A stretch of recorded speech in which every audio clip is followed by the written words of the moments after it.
자, 또 그 외에도 중기의 서쪽 그 경계는 시경의 한혁이라고 하는 부분에 보면 이 시경은 언제 쓰여졌냐? 서주의 선왕, 즉 서기전 828년에서 782년 사이의 기록들인데요. 이 주왕은 한후에게 추족과 맥족까지 내려주었다. 북쪽의 나라들을 모두 다 맡아 그곳에 어른이 되었다라는 기록이 있습니다. 그런데 이 한후가 뭐냐? 이 한이 보면 우리나라를 이야기하는 거잖아요. 한후는 누구를 얘기하느냐? 한후는 바로 고조선 단군을 이야기하는 중국식 표현이라는 것입니다. 즉 주왕이 단군에게 추족하고 맥족을 통치할 수 있도록 해주었다라고 이 중국 사서에, 그러니까 자기들이 천하를 관장하고 이렇게 탁 내려줬다라고 표현을 하지만 사실은 무슨 얘기냐? 고조선하고 이 주나라하고 사이에 국경의 분쟁이 있었던 것입니다. 그러한 분쟁이 있었을 때 고조선이 추족이나 맥족을 다스리는 것을 주나라가 승인했다라고 하는 중국식 표현이지만 사실은 이러한 국경의 분쟁에서 맥족이 거주하는 난하 유역까지를 고조선의 강력으로 인정했다라고 하는 것입니다. 그래서 이 추족의 위치는 정확하게 알려져 있지 않지만 맥족의 거주지는 정확하게 나와 있는데 바로 난하 유역이라는 것입니다. 그래서 고조선의 서쪽 경계, 중기 서쪽 경계 또한 이 난하 유역이다라고 주장을 하고 계십니다. 자, 그 다음으로는 이렇게 문헌 증거뿐만이 아니라 바로 고고학 자료도 있는데요. 대표적인 고조선의 고고학 자료는 바로 비파형 동검이 되겠습니다. 이 비파형 동검이 발굴이 되는 지역이 어디까지인가 보면 하북성 서남쪽의 북경, 천진, 그 다음에 망도에까지도 이른다라고 되어 있거든요. 망도가 어딘가 하고 이제 또 찾아봤더니 바로 이 지역입니다. 여기가 북경이고요. 천진이잖아요. 망도가 여기 바오딩시라고 해가지고 요 안쪽에 왕두현이 요 빨간 지도로 표현되어 있는 곳입니다. 이곳에서까지도 비파형 동검이 출토가 되었다는 것입니다. 그래서 지금 교과서나 이런 데 보면 고조선의 영역 이래가지고 조금 경계를 뚜렷하게 두지 않고 색깔로 이렇게 표시되어 있는데 거의 여기에서 끝납니다. 아무리 넓은 지역도 이렇게 해서 끝나는데 그것이 아니라 요 지역에서도 비파형 동검이 발굴이 되었다라는 것을 알 수가 있습니다. 그런데 이 비파형 동검의 연대는 서기전 16세기, 14세기이기 때문에 고조선 중기에 해당하는 이러한 서쪽 경계가 그 지역까지였음을 우리가 알 수가 있다라고 이야기를 하고 계십니다. 다음으로는 이제 기자가 망명했던 서기전 12세기 이전부터 난하 유역을 포함을 하면서 고조선의 영역이 이제 정해지게 되는데요. 기자 망명 전에 중국 상나라의 강력은 바로 하북성 중부까지가 되겠습니다. 그리고 이 만주 지역이라고 하는 것은 고조선이 건국하기 전인 서기전 2500년에 뭐가 나오게 됩니까? 바로 하가점 하층 문화가 그 지역에서 발굴이 되었지 않습니까? 그렇기 때문에 이 하가점 하층 문화라고 하는 것은 황하 유역의 청동기 문화와는 완전히 다른 또 다른 토착 문화를 형성하고 있다는 것으로 봐서 이 지역은 중국의 어떤 그런 문명과는 다른 독자적인 문명, 즉 우리의 고조선에 해당하는 그 지역이다라고 알 수가 있습니다. 그래서 중국 사회과학원 고고연구소에서 편저를 한 책이 있는데요. 1984년에 문물출판사에서 발간한 신중국적 고고발현화 연구라고 하는 그 책이 있는데요. 그 책에 나와 있는 글을 한번 읽어보도록 하겠습니다. 하가점 하층 문화는, 그러니까 중국에서 발간한 내용이에요. 1984년도에 하가점 하층 문화는 이 지역 청동기 시대의 매우 빠른 단계의 유적을 대표하는 것으로서 그 연대는 대략 하나라, 상나라 시대에 해당한다. 탄소 측정 결과 지금으로부터 3965 플러스 마이너스 90년으로 확인이 되어 이 일대의 금속 문명 진입 시기와 더불어 그 시기가 황하 유역보다 늦지 않으며 지금까지 알려진 매우 이른 금속 문명이라는 사실이 밝혀졌다라고 1980년대에는 중국에서 이러한 하가점 하층 문화에 대한 발굴 결과를 냈습니다. 그런데 지금은 이제 동북공정으로 이래 가지고 이 지역을 다 중국의 것이다라고 지금 왜곡을 하고 있지만, 초창기에는 이 하가점 하층 문화가 중국의 황화 문명과는 완전히 다른 새로운 문명이고, 그것은 금속 문명이 아주 빠른 시기에 진입해서 활발한 또 다른 중국과는 다른 토착 문화가 있었다라고 하는데, 그 지역에서 발굴이 되는 것들이 비파형 동검뿐만이 아니라 우리의 고조선 시대와 일치하는 지역이다라는 것에서 아주 많은 고조선 전기에 대한 우리가 힌트를 얻을 수 있는 그런 자료가 되겠습니다. 자, 그리고 또 이 만주 지역은 황하 유역과는 구별되는 문화 현상이 언제부터 있었냐? 이 청동기뿐만이 아니라 그 이전 신석기 때부터 있었다라고 이야기를 하고 있습니다. 그러한 것은 여기에서 한반도와 만주지대에서 많은 질그릇이 발굴이 되었는데, 색인문이라고 하는, 소위 말해서 이제 빗살문이죠. 빗살문이 토기가 여기서 많이 나왔는데, 이것은 중국의 황하 문명과는 완전히 다른 형태의 그런 문화라는 것입니다. 그래서 여기 이 대목에서는 이제 광친창이라 그래가지고 중국 학자인데 어디서 책을 냈느냐, 예일 대학에서 1986년에 출판을 한 The Archaeology of Ancient China 해서 중국 고대 고고학, 중국 고고학에 대한 책에서 뭐라고 나와 있냐, 이러한 그 신석기, 중국 황화와 다른 신석기 문화를 표현하는 빗살무늬 토기는 난하, 서쪽으로는 난하, 동북쪽으로는 연해주, 남쪽으로는 한반도까지 분포한 새로운 문화권이다라는 이야기를 이 책에서 써놨습니다.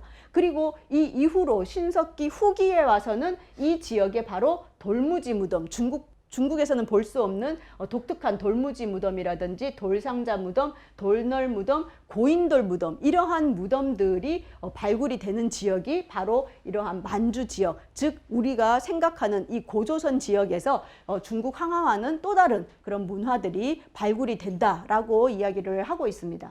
자, 이러한 이야기를 통해서 우리의 고조선의 영역을 우리가 알 수 있는데요. 마지막으로 윤내영 교수님은 일부 견해에 대한 비판 편을 덧붙여 놓으셨습니다. 먼저 이병도의 경우는 청구학총 13호에 폐수고라고 하는 글을 통해서 뭐라고 써 있느냐, 고조선 강력을 청천강으로 이제 내려오는 그 청천강설을 제기하게 됩니다. 지금 고조선 강력이 어디라 그래요? 난하 유역, 갈석산 지역, 거기까지라고 하는데, 그것을 팍 줄여가지고 어디 북한에 있는 청천강설까지도 청천강으로 좁혀가지고 이야기하는 것을 발표했다는 것입니다. 또 이후에 이기백이 고조선의 국가 형성이라는 글에서는 만주 지역의 유적과 유물은 고조선의 것이 아니다 라고 하는 내용의 글을 쓰게 됩니다. 또 이후에 윤무병은 요령 지방의 청동기 문화라는 글에서 만주 지역 유적 유물은 고조선의 것이 아니고 동호의 것이다 라고 주장을 하고 있다는 것입니다. 그래서 이러한 것들에 대해서 윤내영 교수님은 비판을 하고 있는데요. 첫 번째, 만주 지역 청동기 문화는 오랜 기간 동안 축적되어 있던 그러한 것들이 축적이 되었고, 바로 그러면서 정착민의 문화라는 것입니다. 그래서 정착민인데, 동호의 경우는 이 윤무병은 동호의 것이라고 했잖아요. 그런데 동호라는 그 족은 유목민이라는 것입니다. 그래서 우리처럼 정착민의 문화인데 유목민인 동호의 것이다라고 주장하는 것은 옳지 않다라고 비판을 하셨고요. 또 두 번째, 이 만주 지역은 중국의 영역이 아니었다. 이 앞에 우리가 이야기했지만 하가점 하층 문화라든지 빗살무늬 톡이라든지 뭐 여러 가지 청동검이라든지, 그것을 중국 사람들도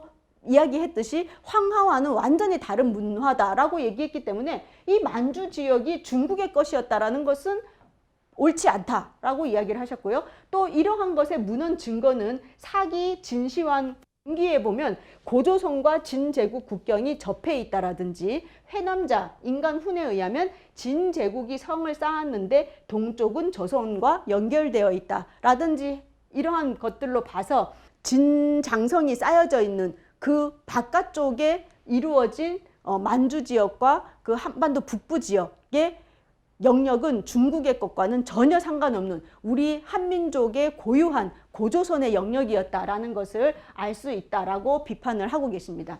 자, 그 외에 또 처음에 고조선이 그 정확한 증거들이 있기 때문에 처음에는 그쪽에서 했더라도 나중에는 점점점 동쪽으로 이동해서 한반도 내로 들어왔다라고 하는 고조선 이동설을 주장했던 사람들이 있었는데 그 사람이 바로 서영수, 고조선의 위치와 강력이라는 논문을 통해서 또 그의 스승인 노태도는 고조선 중심지의 변천에 대한 연구라는 논문에서 그러한 것들을 주장했습니다. 그렇게 얘기하면서 고조선 강력은 만주를 포함하지 않는다 이렇게 얘기했어요. 그리고 한반도 북부 일부만을 차지했다라고 누가 얘기했다고? 우리나라 서울대 교수들이 그런 얘기를 했다고요. 그렇게 했는데 그런데 아니다라는 겁니다. 이 윤내영 교수님 우리가 앞에서 봤듯이. 자, 그리고 이제 그 예를 들면서 뭐라고 했냐, 사기의 조선 열전에 보면 그러한 내용들이 나와 있다라고 했는데 이 사람들이 인용을 한 사기의 조선 열전은 아까도 얘기했지만 앞부분만 조금 고조선에 대한 이야기가 있지, 이때 말하는 조선은 다 우리의 고조선, 단군 조선이 아닌 위만 조선에 대한 고조선이 이제 거의 말기에 왔을 때 위만 조선에 대한 기록일 뿐이다라고 이야기를 하고요.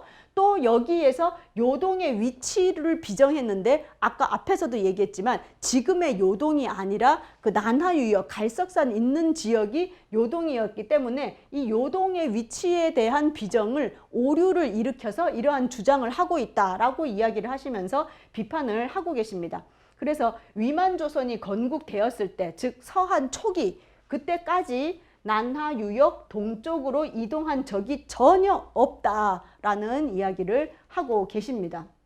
자, 그러면서 이제 또 노태돈의 고조선 중심지의 변천에 대한 연구에서 주장한 것들이 만주 지역의 성터에서 연, 진, 한의 유물이 출토가 되었다. 그렇기 때문에 만주 지역에서 연과 진의 장성이 지금의 요동 반도까지 이어져 왔다는 증거고, 즉 만주는 고대 중국의 영토다라고 노태도는 주장을 하고 있다는 것입니다. 그런데 윤내영 교수님은 그렇지 않다. 연, 진, 한의 유물이 출토된 성터는 그 한대 이전에 쌓았다면 그 속에 한대 유물이 묻힐 수가 없다는 것입니다. 한대 유물이 나왔어. 그런데 연나라 때 성터 안에서 그 이후의 나라인 한의 유물이 나올 수 없다는 것입니다. 그렇기 때문에 이러한 연과 진과 한의 유물이 출토되었던 곳은 바로 한대 이후에 쌓았던 곳이다라는 주장이시고요. 그러면서 지금 현재 요하의 서쪽이라고 하는 그 요서 지역은 고조선의 영토였고, 또 서한 중기에 한사군을 설치했던 그 중국의 영토가 잠시 또 되었다가 나중에 이 지역은 또 고구려의 영토가 되었다는 것입니다. 그렇기 때문에 이 지역에서는 다양한 유물들이 나오고 여러 고조선의 영토이기도 하고 중국의 영토였기도 했고 나중에 고구려의 영토이기도 했다라는 것입니다. 그러면서 한서의 소재기라든지 천문지라든지 이러한 그 글을 통해서 서한 소재 때, 즉 기원전 75년이죠. 기원전 75년에 요동성과 현도성을 축조했다라는 이야기를 하고, 삼국사기의 고구려 본기에는 태조왕 3년에 요소에 10개의 성을 축조했다. 그리고 이것은 한의 침략에 대비하기 위함이다 라고 해서 이 지역에 연진 한의 성뿐만이 아니라 고구려 때의 성도 여기에 있었다. 그리고 서한 때의 성도 있었다라고 이야기를 하고 있습니다. 그리고 또 이제 이 노태돈의 논문에 보면 한대의 요동군이 지금의 요동군이다라고 이야기를 하고 있습니다. 그러면서 압록강 유역의 단동에서, 압록강 여기 단둥이 여기잖아요. 이렇게 압록강이 흐르고 여기 단둥인데 요 단동 지역에서 와당이 기와가 이제 출토가 됐는데 거기에 글이 쓰여져 있습니다. 뭐라고 써 있냐?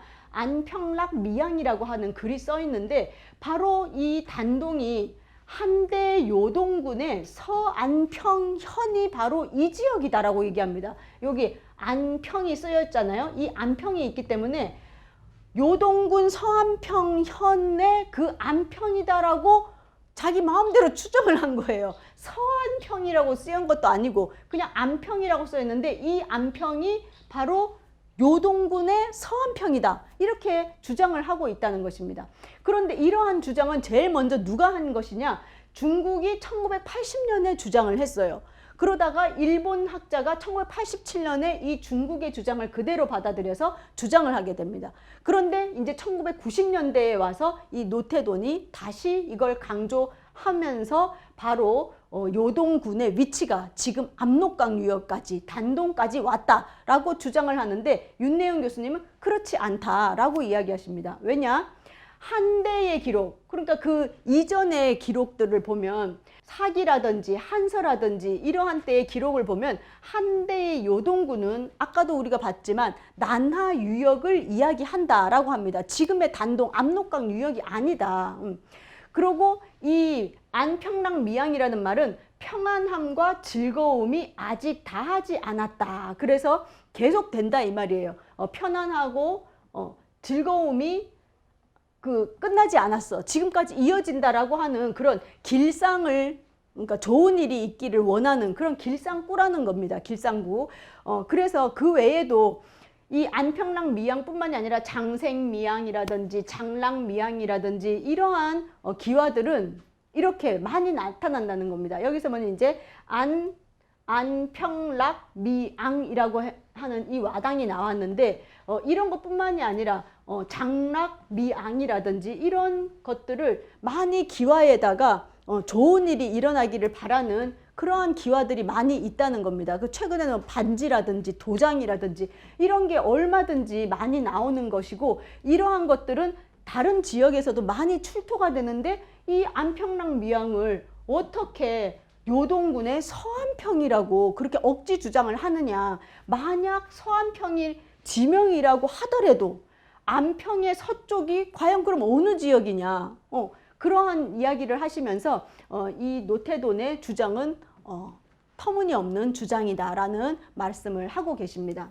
그러면서 결론적으로 윤내영 교수님은 고조선의 영역을 어떻게 보느냐. 이 한반도뿐만이 아니라 이 연해주와 요 북쪽을 지나서 이 서쪽 경계는 바로 난하 지역의 갈석산까지를 서쪽 국경으로 고조선의 강력을 이렇게 보고 계십니다.